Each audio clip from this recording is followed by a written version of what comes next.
Pop the kettle on, it's her birthday. It's me, Sarah, and in this episode of the Breeders Brew, Isabel and I are celebrating 1 year of honest, no-fluff breeder chat. We're wrapping up a Q&A series with your questions, our thoughts, and a big announcement. The Brew Crew is here. If you are ready for more support, real talk, and smarter breeding, this one's for you. Welcome to the Breeders Brew, the dog breeding podcast hosted by myself, Sarah, the Canine Family Planner, and me, Isabel, the Canine Nutrition Coach. We're promoting responsible breeding by unpicking the minefield of breeding myths and methods for owners wishing to expand their whelping wisdom. So, firstly, just a big thank you for being here, and we hope you enjoy your time with us as much as we do with you. Obviously, the whole point of this is, Isabel, you need to jump in at any time because you know what I'm like. But I will, you know me. We are celebrating the Breeders Brew first birthday, which seems to have come around really, really quickly. I know we had a little bit of a hiatus in the middle, but that was mainly because we wanted to test the waters and see who enjoyed it, who didn't enjoy it, how we could shake it up a bit, how we could improve it. We've come to the end of the Q&A series, and we thought there was no better way to celebrate a birthday and to celebrate the end of a series than to go live and talk to you guys direct. And yeah, just to have that open, as always, as Isabel and I do, having these open and honest conversations. What we probably should do is introduce ourselves, because not everybody might know or have been totally up to speed with our background. So if we do a quick hi, who we are, and then we can get started with some of the Q&As. And this gives you guys some time to think of some questions to ask us. Absolutely. So as Sarah said, thanks a million. Obviously, for those of you that don't know, I am Isabel, the Canine Nutrition Coach, and I've been very fortunate to be working alongside Sarah for many years now. Probably one too many years to probably admit. What's it, about 5 years, do you reckon now, Sarah? We've been working together now for. It's been a fabulous journey, and I couldn't wish to be working alongside such a talented industry professional that has such an open mind to learning. And I really enjoy our open and honest chats because we constantly are pushing the boundaries with every discussion we have, every bit of research we're plowing on with. So yeah, it's fantastic. For those of you that maybe don't know my background very much, without boring you all to sleep, it started a very long time ago when I was at university. I went away and studied biomedical engineering and tissue engineering and got my wonderful fandangled masters and everything else. But unfortunately, the more I learned at university, the less I wanted to know, because the pharmaceutical industry is quite the beast and a fantastic place to work if you are incredibly profit driven. However, unfortunately, my morals were a little bit too strong, so that I had to take a bit of a different route off the back of my masters, which ultimately led me to discovering how the body works, how we can keep the body as healthy as possible, not to mention, of course, my ongoing passion for the Dachshunds and breeding. So the two worlds have absolutely collided over the last decade, and here I am now working obviously as the Canine Nutrition Coach alongside the Canine Family Planner. So that probably leads me in quite nicely to saying, and welcome to Sarah. Lovely introduction. Yeah, hopefully you lot know me by now. I'm sort of the straight talking, grassroots kind of breeder. I feel fortunate.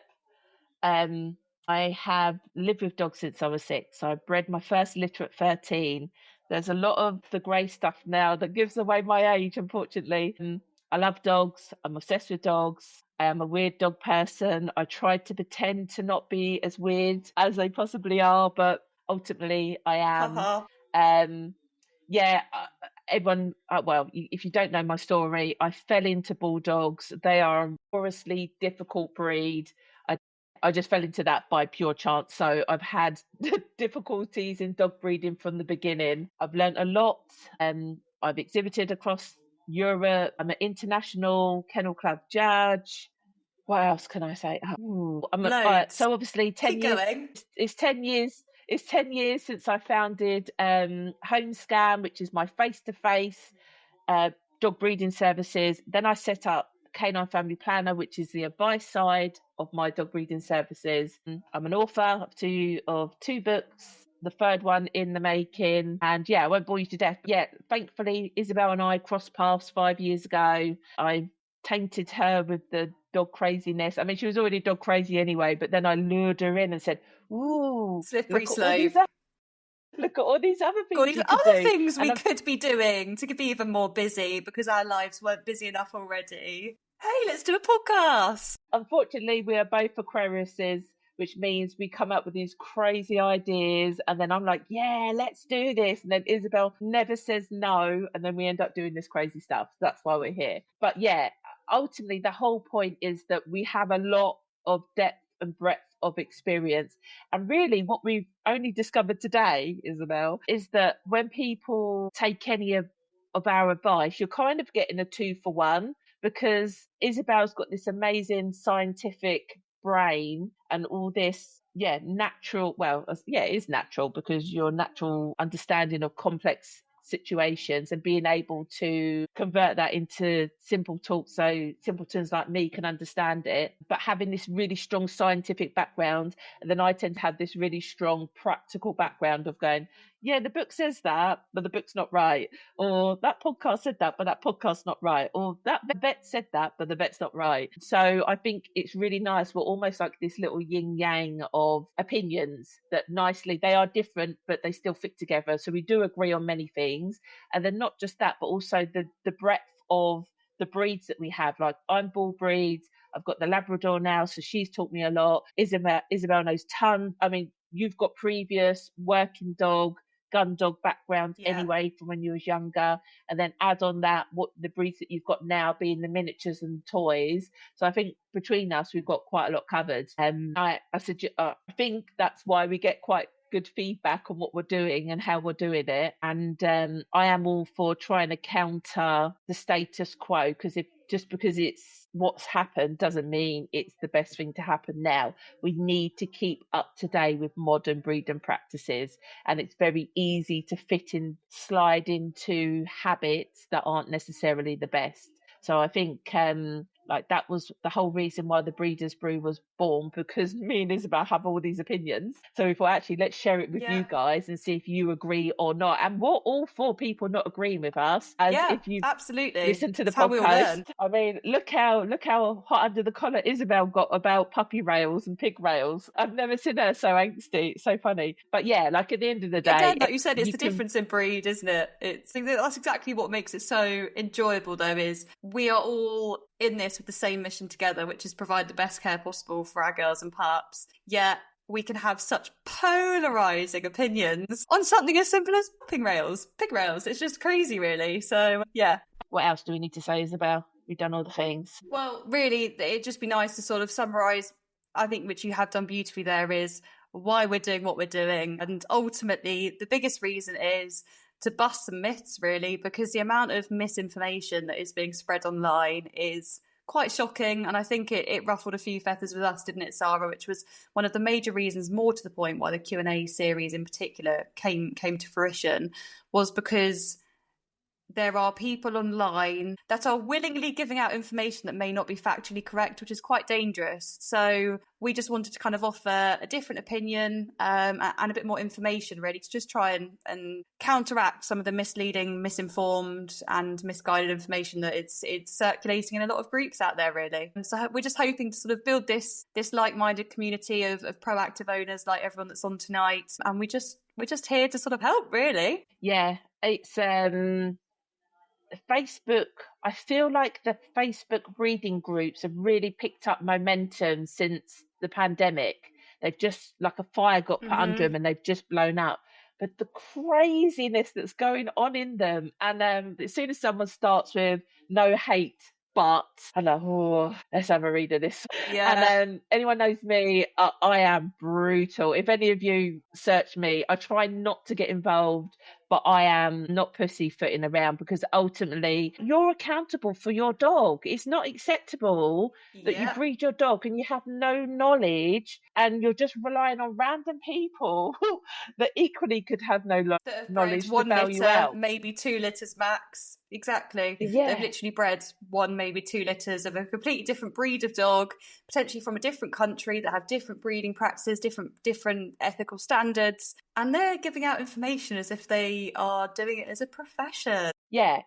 So I totally get why the vets feel like they want to smash their head against the wall, because they must have it all the time. And I guess doctors are the same. When somebody books in with them, they go, "But I've Yep. read online." Okay. Here we go. Yeah, exactly. So I can feel the frustration, but it is slightly scary. And that's the whole point, is that we thought, Isabel and I can have our opinions, but actually let's talk about the stuff that's going on in the Facebook groups, because that in reality is the questions that people have at the moment, which is all good. But come on, right, Isabel, should we start with some Q&A? Absolutely. Well, we've got a mountain to get through, so I think the sooner we start, the better. I've been quite surprised at how many we've got in, actually. Okay then. Right, let's go with the emailed question first then. Okay. As I was saying, I'll wait for you to pick one. Yeah, pick one. Go for it. Fire away. I had one already lined up, ready to go. So okay, right. From the Go for it. inbox, it says, my girls have been having really irregular seasons recently, and I had my first ever missed mating a few months back. Have you noticed more bitches being unpredictable lately, or is there anything you'd suggest to help them get back on track? And that's from Zil. Okay. Interesting. That's a great question to start with. I'm quite excited about that one. I'm obviously not excited for him. That's frustrating if you've got irregular girls, especially on a breeding season. Nothing worse than a little curveball when you're waiting for someone to come into heat. So I've got some back context on this, because I know who this person is, and he crossed paths with me at least 8 years ago. So when I first saw this message, I thought, do you know what? You've done really lucky to have your first miss, and you're nearly 8, 10, probably if not 10 years into dog breeding. It's unheard of. Unheard of. So I think you need to remember that not every female is going to conceive when you breed them. That's my bulldog getting involved. Well, not today. So when I first read that email, to me, I was like, mate, you've done so lucky to get this far down the line and this be your first miss. However, if it's not his usual strict. So what's your thoughts on that? Because to me, statistically, I reckon he was overdue a miss, but that isn't nice to hear when you're the dog breeder. Yeah, I agree. No, it's not, but I completely agree with what you're saying, that the odds were stacked against him at that point. I mean, 8 years without a miss is absolutely unbelievable. And that's unbelievable even if you're following every correct protocol and progesterone testing and you're doing things by the book. I completely agree. Basically, he should be entering the lottery. If you are managing 8 years without a miss, then crikey, O'Reilly, he's doing something right with his luck. There's a few things to break down. Obviously, going back to the question, I would say there has been a little bit of a pattern recently of quirky seasons. From what I've seen and I've heard of my, obviously, breeding nutrition clients, it seems to be quite a generally reported thing. I'd say in the last, maybe since November time, there seems to have been a skew on when girls were due in and when they've been coming in. I don't know if you've seen the same skew, Sarah. Well, to first off say that I know for a fact that Zil will progesterone ovulation test. So he is actually doing all that he needs to do in regards to identifying ovulation. From my understanding, he's always picked really fertile dogs. They've recently had litters or they've been fertility tested. So he's ticked off some major basics there. In regards to patterns, I have seen a slight quirkiness. Yeah, I think it has been a bit quirky. You're right, from November till now. I don't know if it's because we haven't had, in the UK at least, we haven't had any really, really cold weather. I think I had one morning where I woke up to frost, and like the weather is a huge impact on animals, a huge impact. So I don't know if that's weird. And now it's gone all really mild. I mean, technically the clocks have changed now, so it's not summer on its way and all the rest of it. But I think it's just been really mild, and that may have thrown some seasons and them out of sync. Definitely really interesting that Julie has said about, is it the moon? And yeah, this is all vibrations, natural seasons, doing natural rhythms of Yeah. nature and reproduction. So I do think, I don't want to be a weirdo and go like global warming is impacting our dogs, but I do feel Yeah. that because we haven't had, But it I mean, it's is. pretty much what all the, you know, many people say about a country, oh, England's great because you have all the seasons. Well, we're having less of all the seasons, aren't we? We're just having this, like, summer's never really summer anymore. It's all just a bit mild, and then it just gets really wet, and then it just gets a bit drier again. So yeah, no, I totally agree with you on that point, Isabel. We've not had the winter cold snap. We've definitely not had the winter cold snap, and I think that's made a big difference, because normally you'd have the girls that were due in autumn time that would have traditionally come in before the cold snap. You'd then have the cold snap, things warming back up, and then girls coming back in, depending on where they sat on that cycle. We've now not had that defined change in season,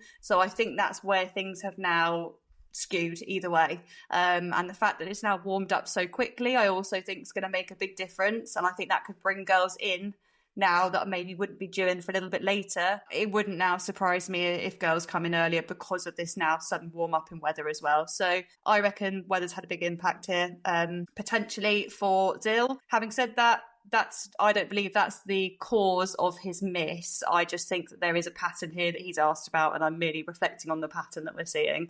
So different in answer to his question. So going back to question, I think we've sort of like covered the pattern part, which yes, there is a pattern that we've seen, albeit I've not seen any more misses than normal off the back of these patterns. So I don't believe this change in season is linked to any decrease or change in bitch fertility at all, personally. Have you seen anything different, Sarah, with these irregular seasons and misses or not? Not knowingly, no. No. I wasn't sure if you'd scanned any more misses, but if not, then no. So he said, what was the question? Sorry. Have you noticed any more bitches being unpredictable lately? Is there anything you suggest to help them get back on track? Just to note, some people that have said in the chat, so somebody's just said about it took 2 years for her female to have her first litter. No, my bitch took 2 years after her last litter to have her first proper season. So that's interesting because she's done everything typical and conceived. That's and have atypical. Yeah, okay. So they are asking about supplements, which we probably would going to mention about Fazil as well. And then somebody we're going to have to mention Fazil because it's in.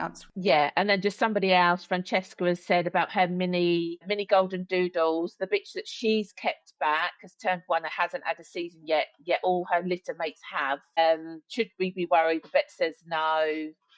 And this is where I think pack dynamics can have an impact. The more dogs you get, the more difficult breeding can become, because they have their own relationships with each other and where they sit at the top of the tree. And I think if this is the case where Francesca's kept mum, she has mum and she's kept daughter, not necessarily saying that's a bad relationship, but there becomes this hierarchical point. And I've found just generally, when you keep a puppy you bred, they are immature for longer. And because mummy's about, they tend to be a little bit bratty because they never had that 8 weeks, let's go to a new home, this is all super scary. But yeah, so I think that's also, like, we don't know, Zil could have more dogs than what he did. I mean, I've gone from 2 dogs to 6 dogs in 14 months. That's nothing to do with that bitch in isolation, but when you step back and look at the bigger picture, that could be having an impact on her and her seasons. So I'm just chucking that one in. And we might as well go down that rabbit hole while we're here, because it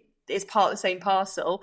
There have been studies to suggest that there will always be, and when I say alpha, I don't mean alpha as in sort of dominance. I'm not talking about a dominance hierarchy here necessarily, but in terms of just a leader. There have been studies to suggest that an alpha bitch in a group will lead a season cycle. And as I said, caveat, I'm not talking about dominance, there just will always be a bitch that will bring naturally the cycles in for everybody else, and everyone else will come into cycle with that alpha bitch. There's been studies done on it in various different species of mammals. In fact, humans are exactly the same. So for those of you that, you know, when you're at school and you had your best friend group, there's been studies about women working in the same office, that their menstruations will start to all line up at the same time. And it is a phenomenon that we do exhibit as mammals. So absolutely living in a pack, the frequency, duration and cycle status of a female if that female, in comparison to whether that female was taken out and put in isolation. The prime example here is litter sisters. If those litter sisters have gone and, as you said, they've gone and lived away, potentially as an only dog, mummy's not around, they've grown up a little bit quicker, they will be naturally eating different food, drinking different water, and lacking a pack dynamic. Their seasons will be different to a bitch that is kept in a pack dynamic, particularly with mum or more established females. So it's likely to have a huge impact. I wouldn't necessarily worry that a bitch hadn't come into season by one, especially a girl that you've kept back. I think that also comes into play here. So it doesn't surprise me. I wouldn't be at all worried. However, there would be things I would do if you're creeping past that 1 year threshold. I would be looking at supporting her with specific supplements that are particularly beneficial to the ovum and sort of the ovaries as a whole, just to ensure that she's got the nutrients she needs to actually, go through puberty as such and become more mature, and then obviously go into a natural cycle. So there are supplements I would recommend at this point. Immature bitches, which is what we're sort of going down that conversation there, I would specifically be looking at a royal jelly based supplement because, well, I might as well answer it in sync with Zill's question as well. I literally call it the queen bee of energy because quite literally it's what a queen bee in a beehive is solely surviving on. She lives longer than the rest. She's the only bee in the whole hive that's fertile. Obviously, I'm not suggesting our dogs are bees, nor we are. However, the stuff is magic. It's absolutely packed with B vitamins, amino acids, antioxidants, and specific bioactive compounds as well. Without going into too much depth, royal jelly in particular is brilliant because of the spectrum of nutrients that it actually contains. So it's got, again, for example, the B vitamins, they're great for hormone regulation. Your amino acids are literally the basic building blocks of what are needed for reproductive hormones as well. Not to mention, I'm sure you guys have all heard about antioxidants. It's something that is amazing for us as well at the best of times, but particularly for mammals undergoing, or needing a fertility boost, I should say, because they do reduce the oxidative stress, which is kind of like the dirty clutter that builds up in the body. So it does give a bit of a spring clean, really. And obviously egg quality is hugely affected by oxidative stress. There's a lot to take in there, but essentially the benefit of royal jelly is it's supporting sort of her hormones, bring them into balance, give her the boost in vitamins that are the most vital for fertility and particularly actually ovulation. So if someone ever said to me, what do I do about an irregular bitch or a bitch that hasn't had a season and is immature, the number one thing I'd be saying is royal jelly, because it helps bring her hormones into balance and it should support a more healthy and regular season cycle and encourage ovulation as well. So it's also a good one for anyone with bitches having split heats or silent seasons as well. So it's a bit of a secret weapon that not many people know about unless they've done the research and are lucky enough to sort of know much about royal jelly, really. Yeah, whistle stop tour on that one. That would just be the first thing I'd suggest to Francesca and also Zill there. Worth me mentioning, as with any supplement ever, the 3Ds are so important. So your duration, your dose, and your derivatives. So if you're not giving it for the right amount of time, you're not ticking the box. If you're not giving it in the right dose, you're not ticking the box. And it goes without saying the derivatives matter. The quality of the actual ingredients of that supplement are just as vital as any other part. So your duration of royal jelly, if you've got a really problem girl, you want to be looking at 3 months before she's due in her ideal season and get her on it for the full 3 months. So she's got time to metabolize that goodness. Your dose, obviously it's going to depend on her body weight. So that's pointless me saying here, but take into account body weight because obviously it's got to be the therapeutic dose you're hitting for it to actually have any benefit.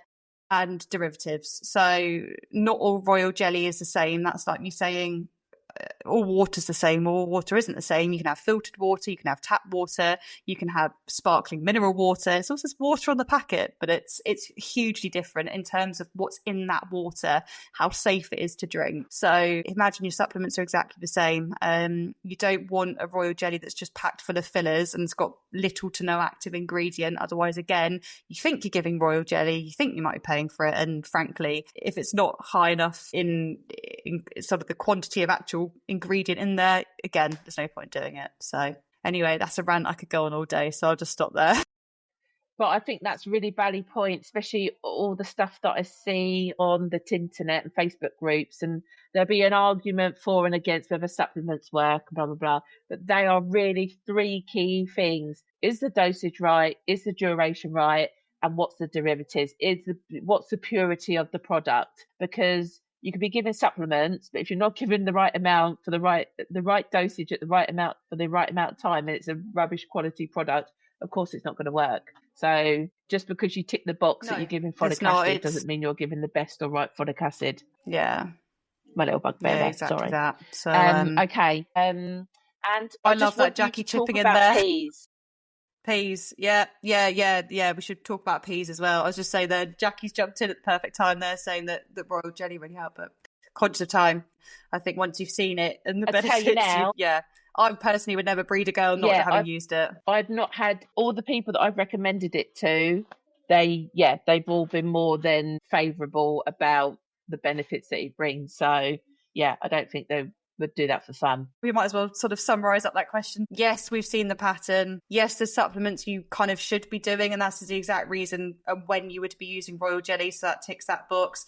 I'd also be looking at organic wheat germ oil because of how high it is in antioxidants and vitamin E, which is literally the fertility vitamin. So I'd be definitely going down that route. And diet, I'd just be really conscious you're looking at the packaging of your dog's diet. Make sure that you're not feeding a diet high in phytoestrogens and foods that are high sources of that. Legumes is a really obvious one.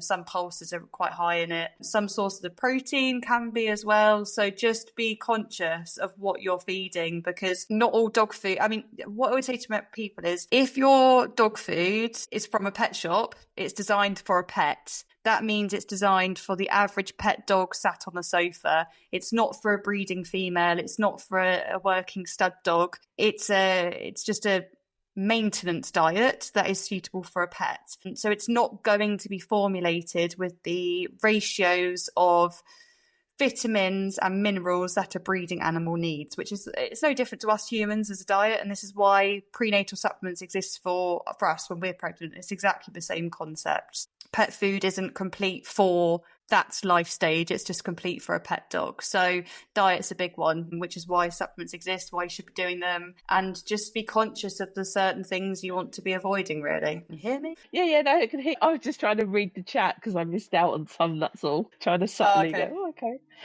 Love that. Right, have we got another question? Yes, I'm sure we have. Let me have a quick look. We've had some come through on YouTube and Facebook as well, I believe. Yeah, so let me just have a look and make sure we're getting a fair spread of everyone, because it's not fair if people are on there and we can't see them.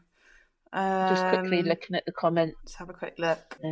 We've had quite a few coming, actually. Someone did you? Goodness. Someone has just talked about selenium. I've had how quite, important that's quite an interesting one here. Oh, I was just going to say, Julie was just asking about selenium. Well, how important is selenium? What was the question? Really, Isabel? How important selenium? Selenium is absolutely vital. It's vital for life. It's a vital nutrient. That is why if you look at animal feeding guidelines, as in the manufacturer's guidelines, that they have to manufacture food for it to be called complete, have a minimum amount of selenium that should have in it, because that's how vital it is. However, there is a minimum that a complete food has to hit, and it's a really, really, really low minimum, really low, like really low, to the point where if you were feeding that complete food over that dog's lifetime, would I be supplementing with a good dietary source of selenium? Yes, I probably would on some of the complete foods. We did a study not so long since, actually, of comparing some of the most common types of kibble, and some of them were so low in selenium you would actually be shocked that it was called a complete. So deficiencies in selenium are obviously bad.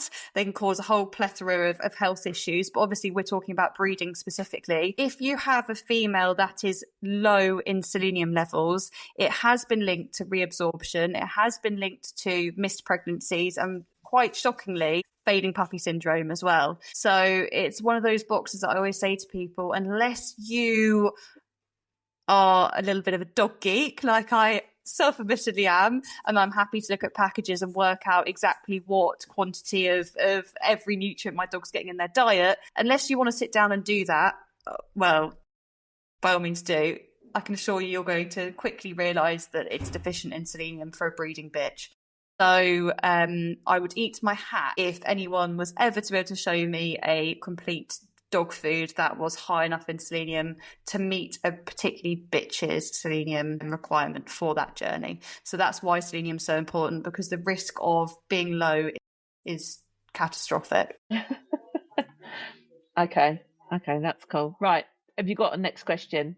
I found a really interesting one. It was someone travelling for studs, and I thought it was a bit different. Someone called what's her username? Debbie said, "I'm planning to breed my collie in May, and will need to travel to Manchester for the stud. Season's due around the 15th. Any advice on timing fertility checks, managing the trip, as I'll have to book an Airbnb or something?" Okay, so the question is, any advice on timing fertility checks and how to manage a stud trip, basically. I just thought it was a bit different. I quite like that. Yeah, well, what was the breed? Collie. Okay. So at least they're talking about ovulation fertility testing, because it seems more popular in some breeds than others. And I would say in collies, Yes. it tends to be low down on the level of priority. So it's good that and when you're traveling, if you've got your own dog and bitch, then okay, fair enough. But if you're traveling to use a stud dog, then it's crazy that you wouldn't, because the inconvenience it can cause everybody, it's just not worth not doing it. So at least she's talking about fertility ovulation testing. Obviously, I'm always going to back progesterone ovulation testing, because it is the best form of testing. I see again in the groups the growing wave of cytology, and it gets it winds me up a little bit, because I know there are fertility clinics offering cytology because they can't do the bloods, but it's naughty because they're telling the people, they're not saying, "Oh, I only do cytology because I can't offer you progesterone." They just go, "No, yeah, cytology's ovulation testing, I can do that for you." So they're not really giving the people the full picture. So I think that's a little bit naughty. And the problem with cytology, it's just inaccurate the bigger the dog gets. And I know you'll see even these ovulation sticks, which we won't even go these strips. Don't we won't get even me go started. into that. What there is what no people need to science. remember. No, even if you use a substandard ovulation method, it may seem like it worked, because by the laws of probability averages, some bitches will catch regardless. So the bigger the dog, the less accurate cytology is. So to me, if the dog's bigger than a French bulldog, don't even bother with cytology. And even if there's French bulldog or smaller, it's only as good as the person doing it. My recommendation is, if you do cytology, when that person says that dog's ready to be bred, you then do a progesterone test to confirm that that person is right or not. Because I was called to assist with a breeding, 2 Labradors. When I was there, we had a conversation, and she was like, "No, she's been cytology tested, she's good to go." Oh, that's weird. Anyway, I said, "I recommend that you progesterone ovulation test her to confirm that is the case." We tested, she was progesterone ovulation tested, and she hadn't even ovulated. We just done assisted mating, and she wasn't even fertile. Absolute waste of time. And if I remember off the top of my head, did she get bred like 6 days later? I think it was 2 tests. I'm sure it was some crazy number like that, because I nearly fell off my chair when you told me. Maybe 5 days later, just to play it safe. So she had paid for a service. She had been doing everything that she had been told to do, how she was being advised by that particular clinic. She was sent off for her breeding, and that bitch hadn't even ovulated. Mate, I would be spitting feathers if that was mine. So no wonder they didn't get the breeding, because the bitch wasn't even ready. Like, that's why I had to get drafted in on a bitch that wasn't even ready to be bred. It's ridiculous. So if you're traveling for a stud, like we've harped on about this before, but really, if you are traveling for a stud dog, you need to be progesterone tested. And we've already covered in other podcasts, I'm sure, about the quality of different blood testing machines and that kind of thing.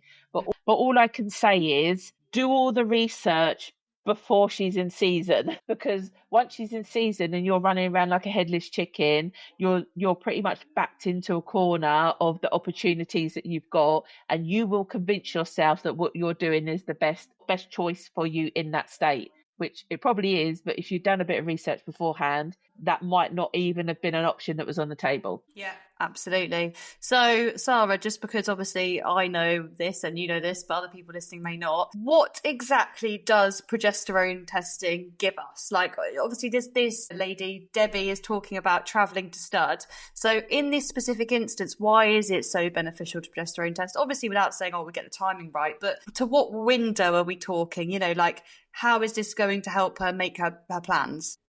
Well, the whole point of ovulation testing, regardless of the method, is that you confirm ovulation. So equally, if you do whatever form of testing and you stop testing before ovulation has been confirmed, you've basically wasted your money. You shouldn't have bothered testing anything, full stop, because you're not following the advice of testing until ovulation is confirmed. But the whole point of ovulation testing is to confirm ovulation.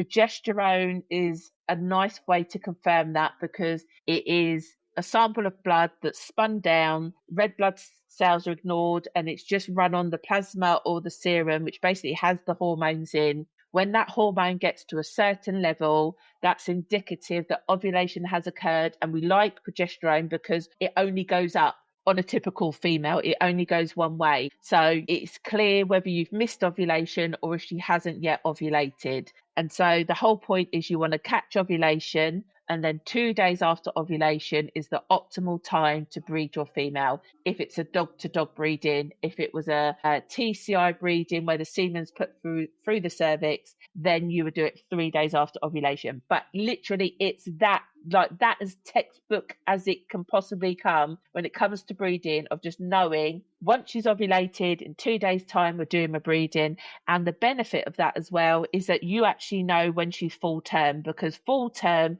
is 63 days 9 weeks from ovulation. Totally forget about when you did your breedings, it's from ovulation. So you also know at the other end, technically, when your bitch is overdue or not. Yes, and I had that Is exact that the question answer from you wanted? somebody only this morning in a panic. Yeah, no, I just thought it's nice to give a bit more of a holistic overview for anyone that is newer to ovulation testing and progesterone testing. Awesome. So I think we've answered that question quite nicely, which is progesterone test, find out when she's ovulated, and that gives you literally a 24-hour window in which she's most fertile to be breeding her. So they can fly up there. Yeah, well, I say fly up there, I don't know where she's going from. Shoot up there from wherever, go do her breeding. The other benefit, Isabel, obviously, is you've only got to do the one breeding. I was going to say, for us, it is always up. That's why we always go fly up there. We rarely, when we're south, are we going? We're not. Another thing We're to not bear in mind France. is, yeah, out the country. But another thing to bear in mind is also, if you're traveling a distance with your female, then obviously of progesterone testing, but bear in mind about how your bitch travels, because you don't want to stress her unnecessarily at a time where you want her to be content and comfortable to conceive. So I know for a fact Jackie, when she bred her female, she actually stayed over the night. And again, this person has said about her Airbnb, some dogs might freak out about just not being in their bed for one night, and others won't. I think stress needs to be an important factor. And we've already talked about that also in regards to canine dynamics, because bitches can be stressed by other dogs in their household, by changing circumstances. A house move can be a huge thing as well. Yeah, there's all sorts of different things. You need to know your female as to whether they would find that stressful or not. My preference is I do a breeding, I drive there, we do the breeding, I drive back. I wouldn't generally stay over anywhere, because bulldogs, as you can hear, just want to snore on the sofa. But I think that's worth bearing in mind. Also, about having a backup plan, because to go all that way and then you don't get a breeding, and I know I've had many a panicky people where studs down here and someone's travelled a long way to them and they can't get the breeding done. So just make sure that your stud has the ability or has the connections, if a natural mating doesn't occur, that you can still get semen into your bitch to ascertain a pregnancy. So I think there always needs to be a backup plan, regardless of the breed, regardless of the experience of the stud dog, regardless of the experience of the stud owners. You just need to make sure there's a backup plan as well. Absolutely. No, that's very true indeed. Brilliant. That was another good question. Do you want to pick the next one? Just from Julie. So, Sarah, I went to my bitches scan yesterday with a well-known repro vet, 6 puppies, and she said the progesterone test in gestation is 61 days. Well, yeah, 61 days from no, that's mating. correct. 61 days from mating. Yeah. So when you think of, Yeah. I understand why that's why they've said gestation, but you think from, technically, when you think of what gestation is, it's from fertilization to birth. So in someone's head, they're thinking, well, the egg can't be fertilized until the semen meets the egg, fertilization can't occur. So technically, yes, gestation is 61 days because that's 61 days from the egg being fertilized by the sperm cell, which is completely correct. So it is 61 days. Yeah. However, it's 63 days from ovulation because, as you mentioned earlier, the bitch ovulates, the eggs are released, and those eggs take 48 hours for those to be able to mature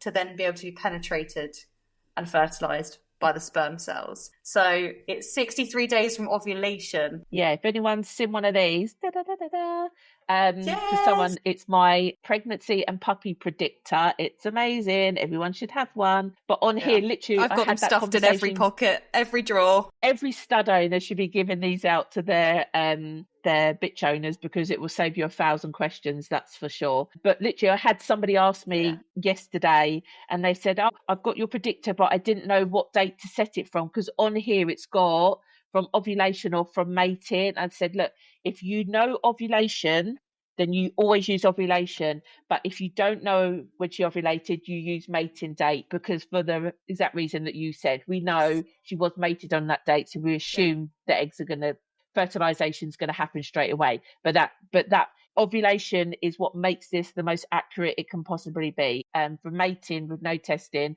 there's always still discrepancy. But yeah, you should get one of these if you haven't. Did we answer all the things? And actually, the only other thing I was going to say in regards to this breeding is that what she hasn't factored in is that she could have a chilled semen shipment. So imagine that she did have a bitch that was super stressy and just doesn't travel full stop. She could ovulation test, and as long as the stud is all up to speed and with modern practices that can happen nowadays, they could literally collect from the dog, chill it down, stick it in the post, and then it'd be woken up her end and the bitch inseminated. So that's always an option that's definitely not used enough in the UK, that's for sure. But yeah, if just for instance, if I don't know, she didn't drive or like there was a calendar clash and all that kind of stuff, then chilled semen is always a domestic shipping is super, super easy. Love it. I think we answered that question and some. Do you want to pick one last question, or should we open to the floor just once more? What do you want to do? Conscious that some people might be losing interest from listening to our ramblings and rabbit holes. I mean, we want to give you a party bag, so if you've got a question, ask us now. If we could get I have got a super quick one that's come in that I could ask. So this is just a quick one about stud dogs. So they basically said, which DNA test would you recommend as an essential for stud dogs? So obviously, I don't know what breed that is, and there's lots of different DNA tests that you can do because they're just specifically asking for DNA tests. I think what it's worth bearing in mind as a stud owner and as a bitch owner looking for stud dogs is knowing that if you haven't tested your bitches, then you need to be using DNA clear dogs. If you have tested your bitch, and I think you should really, because say you have tested your bitch and she's clear, then it does mean that you could open up your potential studs to include carriers. And now we should definitely, in all breeds, we should definitely be using carrier stud dogs, because there's nothing that will lose breed type quicker than disregarding a huge proportion of good top quality dogs just because they happen to be a DNA carrier for one tiny condition that if you were to use in your bitches clear, none of your pet owners will ever have a dog with any of those symptoms. So I'm quite an advocate for bitches should be testing, bitch owners should be testing, and you should be using carriers if they're of a good enough quality. Because basically, I wouldn't have that dog there. His dad is a HUU carrier, and he actually is a carrier. His brother, we tested both of them. His brother isn't yet. Though both of those will be, if they're good enough, which I think they will be, they will be on the stud market. And so if he gets inquiries and the bitch is a carrier, then obviously they can use the brother. But I cannot emphasize enough, not basically the reason I've got him is his sire that I bred basically sired a Crufts Best of Breed winner in my breed and a top bulldog. So it'd be crazy to go on, and that bitch, the female, was clear. So it'd just be crazy. Yeah. So I think there needs to be some big education. When I sell my pups, I never say, I'm not worried about being hereditary clear. And all the puppy owners care about is their dogs won't suffer those symptoms. That's cool. I can guarantee you your dogs won't suffer the symptoms because I've tested both parents. So I think whatever their tests are, don't bin the baby with the bathwater. And you're probably going to get less stud work having a carrier, but everyone should understand the importance of them as well as clear dogs, DNA clear dogs. Anything to add to that, Isabel? I completely agree with everything you're saying. There's so much more to choosing a suitable pairing than a genetic result, and it blows my mind. And it leads on really nicely to a conversation about COI, as well as a conversation I have a lot with people. And I feel like that's another huge, massive can of worms that we probably don't have time to open, but I feel like that's another topic that could do with a lot more education around it, that people are chasing this 0.0 percentage COI pairings, and that blows my mind in itself when we're talking about breed type and stuff. Yeah, there's so much more to it all than just what's on paper. So yeah, consider every aspect of a stud, consider the owner, the support, how, like Sarah said, does the stud owner have the backup facilities in place that if you can't get breeding it will be okay, blah, blah, blah, blah, blah.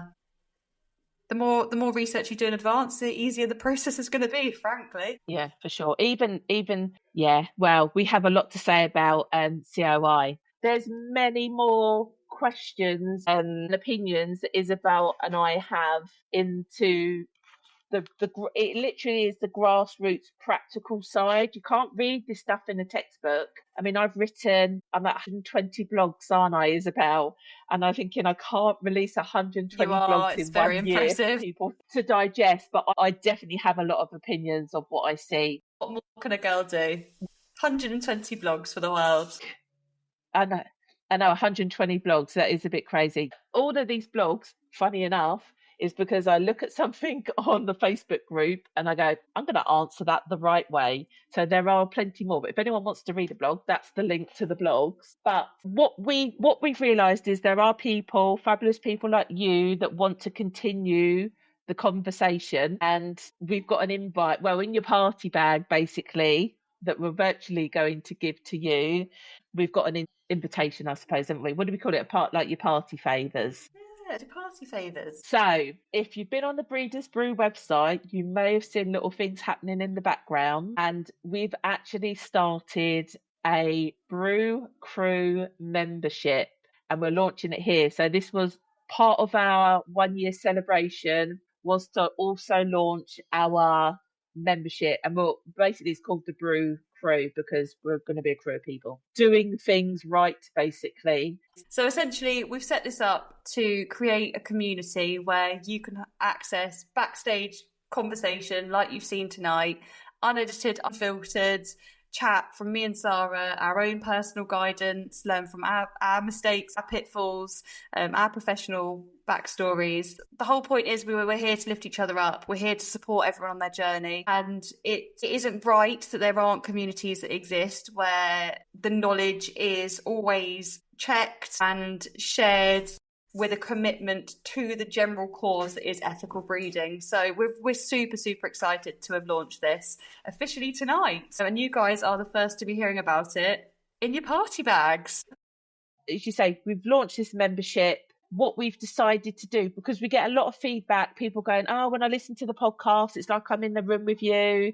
And yeah, like the people basically want more of that. So we don't want to just keep producing more and more podcasts, because as much as Isabel and I like talking, we talk a lot between us. So we want more people to join us. And so part of being a member of the Brew Crew is that we're going to be holding fortnightly, and we've decided to call them bitch and brew catch up calls. So you can bitch if you want, you can sit down with a cuppa or a pint. And we thought, yeah, let's keep the conversation going. If you want us to support you while you're breeding your dogs on every facet of dog breeding, from beginning to end, like from food to ovulation testing to pack dynamics to even like if you want our input on what stud dogs you should be using. At the end of the day, I'm a kennel club confirmation judge. I know how a dog should walk, move, how it's put together. I can read pedigrees. We haven't even talked about COI. So there's so much more to this than just the basics of dog breeding. So we're like, if we were to put together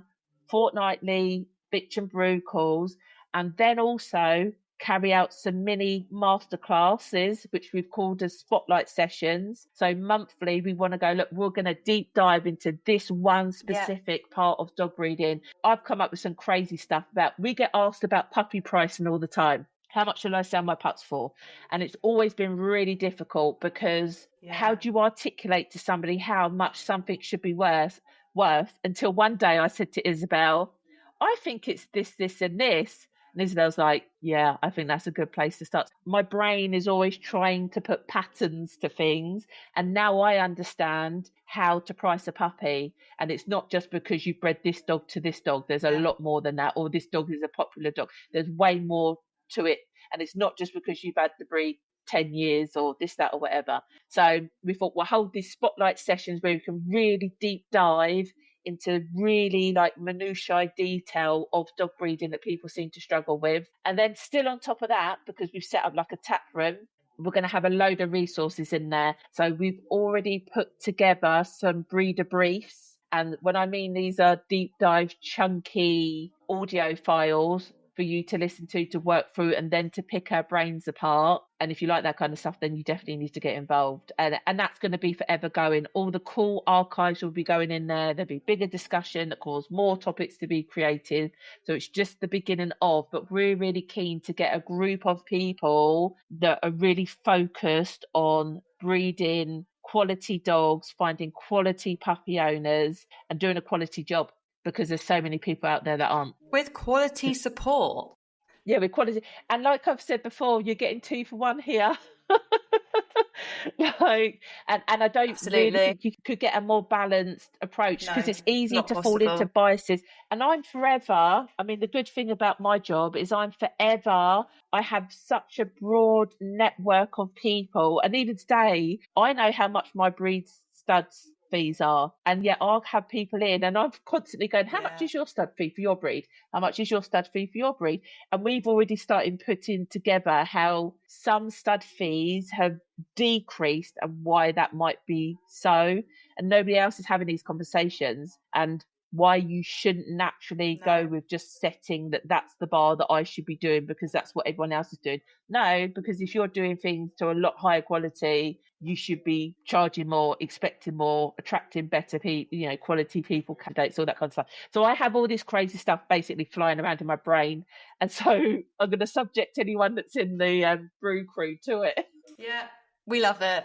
It's our favourite pastime, isn't it? Putting our heads together like this. And we really do discuss the things that other people don't, because either they don't have the in the trenches knowledge, or they don't have the in the trenches sort of hands-on practical life. Like it's literally what you and I do. We talk to people all day, every day about this. Or frankly, people aren't giving the advice because they just don't care enough, or they don't want to have the conversations. And there are a lot of uncomfortable topics around breeding when it comes to contracts and money and when things go wrong. But that's when it's so vital to have your right dream team, and you need so much more than just a vet. A vet's all well and good, but they're one opinion that is based off of educational learning, not years in the trenches, not by speaking to hundreds and hundreds of other breeders. It's just really vital to have that community, and myself and Sarah feel so blessed that we have each other as friends, because we support each other on an ongoing, nearly daily basis, whether that's through professional or our own dogs, and it's just incredible having that support in your corner. So